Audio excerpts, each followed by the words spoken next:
ओम श्री कृष्णाय परमात्मने नमः।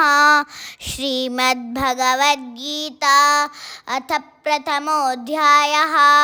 अर्जुन विषादयोगः।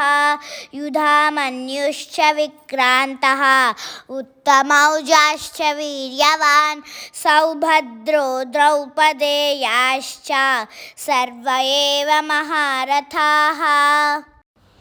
నమస్తే అండి. ఈ శ్లోకంలో కూడా పాండవుల సైన్యం సైడు ఉన్న ఇంకా గొప్ప వాళ్ళ గురించి దుర్యోధనుడు ద్రోణాచార్యునితో చెప్తున్నారండి. ఎవరెవరు ఉన్నారు అంటే యుధామన్యుడు, ఉత్తమౌజుడు, సుభద్ర తనయుడు అయిన అభిమన్యుడు, ద్రౌపది కుమారులు వంటి గొప్ప గొప్ప మహారథులు పాండవుల సైన్యం సైడు ఉన్నారు అని చెప్తున్నాడండి. 4వ శ్లోకము, 5వ శ్లోకము, 6వ శ్లోకము అన్ని శ్లోకాలు పాండవుల సైన్యంలో ఉన్న గొప్ప గొప్ప యోధుల గురించి వాళ్ళను చూసి భయకంపితుడు అయిన దుర్యోధనుడు ద్రోణాచార్యునితో చెప్తున్నాడండి.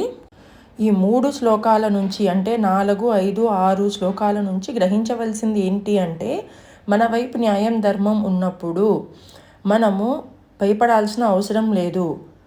అటువైపు సైన్యంలో ఎంత గొప్ప గొప్ప మహారథులు ఉన్నా సరే ఈ 3 శ్లోకాల నుంచి గ్రహించవలసింది ఒకటే అండి. ఇప్పుడు నేను వర్డ్ టు వర్డ్ మీనింగ్ చెప్పబోతున్నానండి.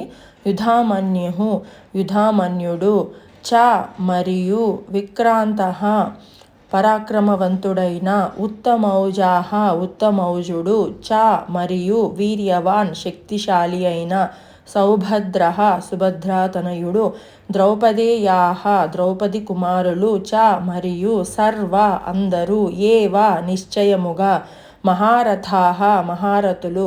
అంటే ఈ శ్లోకం అర్థం ఏంటంటే పరాక్రమవంతుడైన యుధామన్యుడు, శక్తిశాలి అయిన ఉత్తమౌజుడు, సుభద్రాతనయుడు, ద్రౌపది కుమారులు వంటి గొప్ప గొప్ప వీరులు మహారథులు ఉన్నారు అని దుర్యోధనుడు ద్రోణాచార్యునితో చెప్తున్నాడండి.